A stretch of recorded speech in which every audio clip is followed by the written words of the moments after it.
بسم اللہ الرحمن الرحیم۔ ایک صحابی کہتے ہیں میں نے کبھی نہیں دیکھا کہ آپ صلی اللہ علیہ وسلم سے ملا ہوں اور آپ نے مسکرا کر مجھ سے ملاقات نہ کی ہو، بس جب بھی آپ سے ملتا تو آپ کے چہرہ پر تبسم ہوتا تھا۔ شمائل ترمذی 217 صحیح۔ مسکراہٹ نبی کریم صلی اللہ علیہ وسلم کی ایسی پیاری اور بہترین سنت ہے، اگر کوئی شخص اس کو اپنا لے تو اس کی اپنی زندگی میں اتنی آسانیاں میسر آئیں گی کہ ان کا تصور کرنا مشکل ہے۔ اس کے ساتھ ساتھ اس عمل پر زبردست ثواب بھی ہے، اس لیے کہ جس شخص سے آپ مسکرا کر ملیں گے اس کے دل میں ٹھنڈک پڑ جائے گی۔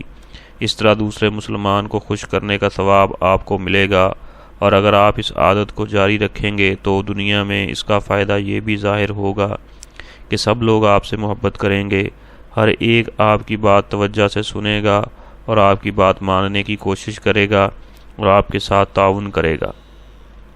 آپ کسی سے کوئی بات بغیر مسکرائے کیجئے دیکھیں اور پھر وہی بات مسکرا کر کیجئے، آپ خود محسوس کریں گے کہ دونوں میں فرق واضح ہے۔ آپ تجربہ کر کے دیکھ لیجئے، دونوں میں زمین و آسمان کا فرق ہے۔ جو بات آپ نے مسکرا کر کی اس کا اثر کچھ اور ہوگا، اور جو بغیر مسکرائے کی اس کا اثر کچھ اور ہوگا۔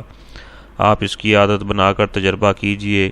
تاجر اپنے گاہک کے ساتھ مسکرا کر بات کرے، افسر اپنے ماتحت کے ساتھ مسکرا کر بولے، ماتحت اپنے افسر کے ساتھ، استاد اپنے شاگرد کے ساتھ، شاگرد استاذ کے ساتھ مسکرا کر بات کرے، دیکھے وہ خود بخود اس کا فرق محسوس کریں گے۔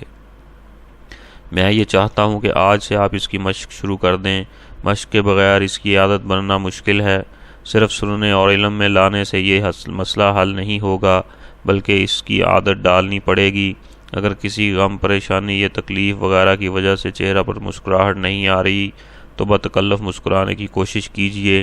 آہستہ آہستہ تکلف کے بغیر خود بخود مسکرانے کی عادت پڑ جائے گی، اور پھر آپ جب بھی کسی سے بات کریں گے تو مسکرا کر کریں گے۔ مسکراہٹ اگرچہ دیکھنے میں یہ ایک چھوٹی سی سنت ہے، لیکن حقیقت میں یہ ایک بڑی سنت ہے۔ یہ دنیا و آخرت بنانے والی سنت ہے۔ میں کہا کرتا ہوں کہ سنت ایسی چیز ہے کہ جو شخص اسے اپنا لے گا وہ انسانوں کا محبوب بن جائے گا۔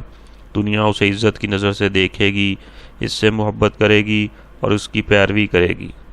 اللہ تعالی ہمیں تمام سنتوں پر عمل کی توفیق دیں، آمین۔